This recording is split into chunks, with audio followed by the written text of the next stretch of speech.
Do you ever get sick of making the same snacks over and over again? Well, today I'm going to show you an easy to make and delicious twist on brownies. They're called Oreo brownies, and yes, they taste just as good as they sound. I'm going to give you some history on brownies, explain what goes into them and how they're made, and finally show you what the end product looks like. To start off, I thought you should know where brownies came from. Brownies were born in 1904. They were invented by a chef at the Palmar House Hotel in Chicago after a woman named Bertha Palmar requested a dessert for herself and some other high-class women. She requested a dessert that was smaller than a piece of cake but still held cake-like characteristics. What the chef came up with was a flat, baked square bar with a texture that was crossed between a cake and a cookie. Today, brownies have become a popular snack and dessert around the world. Now that you know a little bit more about the history of brownies, I will show you how they're made. Before you start mixing your ingredients, it's very important to wash your hands in order to prevent the spread of germs, which I have already done. Another thing you need to do before you start mixing is preheat your oven. And in this case, the recipe calls for the oven to be heated at 350 degrees Fahrenheit. The ingredients for this recipe are 3 eggs, 2/3 cup of water, half a cup of oil, 1 box of fudge brownies, 1 box of dark chocolate brownies, 1 container of Oreo cookies that you need to smash in a gallon bag, and 1 container of cream cheese frosting. The first thing you do is you mix the 3 eggs, which I have in this bowl, the oil, and the water, and the 2 packages of brownie mix.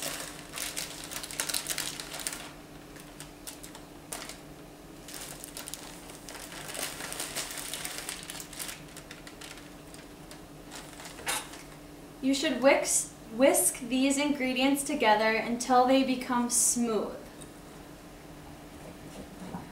Another thing you can add to brownie mix would be things like nuts, chocolate chips, whipped cream, and other things. But in this case, we're going to be adding Oreos. Once you have this mixed a little bit, you can add about half of the bag of Oreos.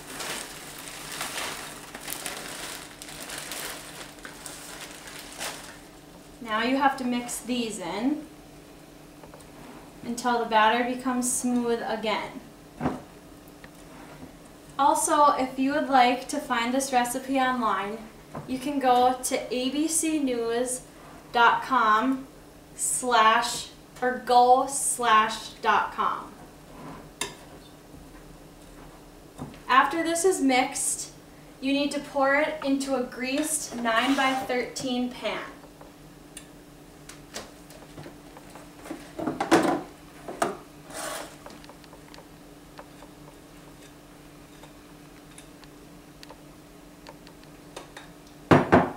After you have it in the pan, you need to place it in the oven for 45 minutes. After it's done baking, you need to let it cool for 20 minutes. After it's cooled, you need to take a brownie, which I've already have one right here, and you spread the cream cheese frosting on top.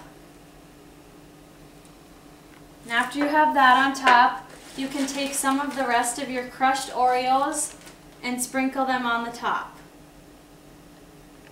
And there you have an Oreo brownie.